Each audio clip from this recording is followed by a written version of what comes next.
Hello അസ്സലാമു അലൈക്കും. എല്ലാവർക്കും നാച്ചുറൽസ് വേൾഡിലേക്ക് സ്വാഗതം. നമുക്ക് ഇന്നിവിടെ ഒരു സ്ലോ കുക്കിംഗ് ആയിട്ടുള്ള ഒരു ബീഫ് മന്തി ഉണ്ടാക്കാം. ഇത് 1-2 മണിക്കൂർ എടുത്ത് ഉണ്ടാക്കേണ്ട ഒരു ബീഫ് മന്തിയാണ്. അതിനായി ഒരു മസാല തയ്യാറാക്കാം. ഇതിലേക്ക് 2-3 അല്ലി വെളുത്തുള്ളി,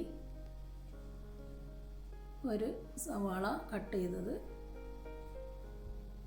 പിന്നെ കുറച്ച് മല്ലി, മുഴുവൻ മല്ലി, കുറച്ച് കുരുമുളക്, 1 ടീസ്പൂൺ ആയിരിക്കും രണ്ടും, 1 സ്പൂണ്, പിന്നെ 1 ടീസ്പൂൺ ജീരകം, 1/4 ടീസ്പൂൺ മഞ്ഞൾപ്പൊടി. ഇനി കുറച്ച് സിർക്ക ഒഴിച്ച് കൊടുക്കണം, വിനാഗിരി, കുറച്ച് ഓയിലും ചേർത്ത് കൊടുക്കാം. ഇനി ആവശ്യത്തിനുള്ള ഉപ്പ് ചേർത്ത് കൊടുക്കാം. ഇനി ഇതൊന്ന് നന്നായി പേസ്റ്റ് ചെയ്തെടുക്കാം. ഇനി നമുക്ക് ഈ പേസ്റ്റ് നമ്മുടെ ബീഫിലേക്ക് പുരട്ടി വെക്കാം.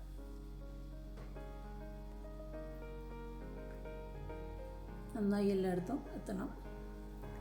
ഇത് നമുക്ക് അരമണിക്കൂറെങ്കിലും മിനിമം വെക്കണം.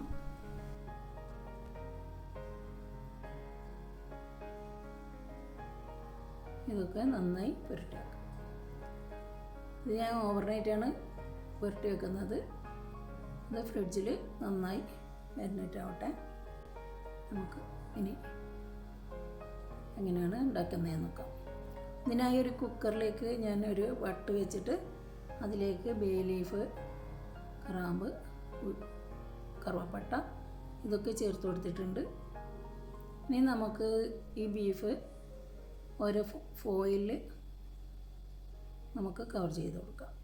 നന്നായി കവർ ചെയ്യണം, ഇല്ലെങ്കിൽ ഇതിൻ്റെ മസാലയൊക്കെ പുറത്തു പോകും. നമുക്കിത് നന്നായി കവർ ചെയ്ത് വെക്കാം. കുക്കറിൻ്റെ വട്ടിൻ്റെ മേലേക്ക് ഒരു പാത്രം വെച്ച് കൊടുക്കണം. അതിലേക്കാണ് നമ്മൾ ഈ ബീഫ് വെച്ച് കൊടുക്കുന്നത്. ഇനി നമുക്ക് മൂടി വെച്ചിട്ട് വേവിച്ചെടുക്കാം. ആദ്യം ഒരു വിസിൽ വന്നു കഴിഞ്ഞതിന് ശേഷം പിന്നെ നമ്മൾ ചെറിയ തീയിലാണ് വേവിക്കേണ്ടത്. 1.5-2 മണിക്കൂറാവും വേവാൻ. അപ്പോഴേക്ക് നന്നായി വെന്ത് കിട്ടും. നന്നായി വെന്ത് മുറിഞ്ഞു പോകുന്നുണ്ട്.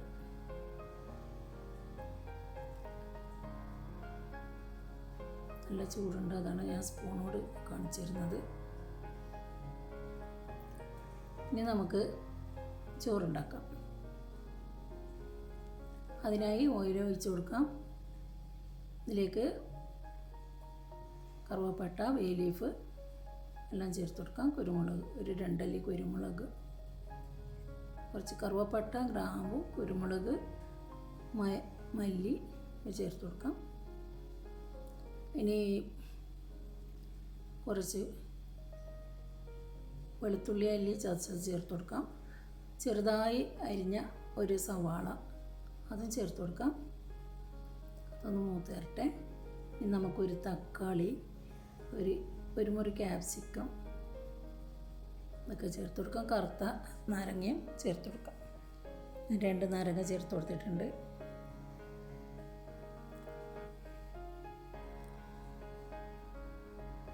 ഇനി മല്ലിയില മുറിച്ചത് ചേർത്ത് കൊടുക്കാം. ഇനി നമുക്ക് ആവശ്യത്തിനുള്ള വെള്ളം ഒഴിച്ച് കൊടുക്കാം. ഞാൻ ഇതിൻ്റെ സ്റ്റോക്ക് വെള്ളവും കൂടി ചേർത്ത് കൊടുത്തിട്ടുണ്ട്. ബീഫ് വെന്ത വെള്ളം ചേർത്ത് കൊടുത്തിട്ടുണ്ട്. നമുക്കൊരു മാഗി ക്യൂബും കൂടെ പൊട്ടിച്ചിടാം.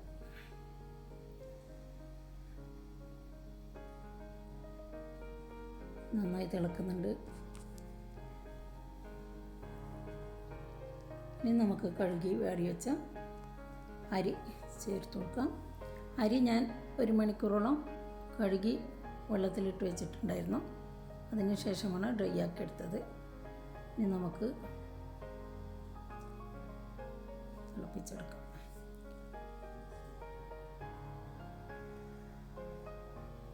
ഞാൻ ഉപ്പ് ചേർത്ത് കൊടുത്തിട്ടുണ്ട്, അത് പറയാൻ വിട്ടുപോയി. ഉപ്പും ചേർത്തിട്ടുണ്ടായിരുന്നു. ഇത് ചെറിയ തീയിലാണ് വെക്കേണ്ടത്.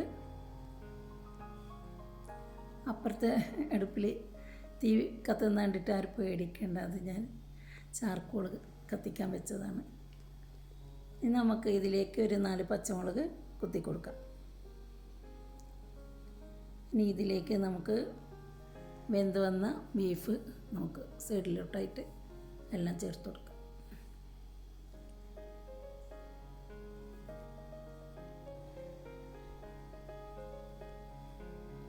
ഇനി നമുക്ക് ചാർക്കോൾ വെച്ച് കൊടുക്കാം. സ്മോക്കി സ്മെല്ല് കിട്ടാൻ വേണ്ടിയാണ്.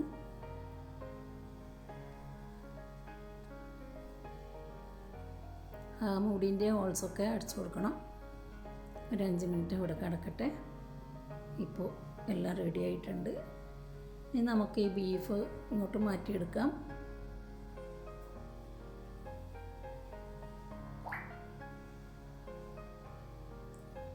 ചോറ് നമുക്ക് വിളമ്പിയെടുക്കാം.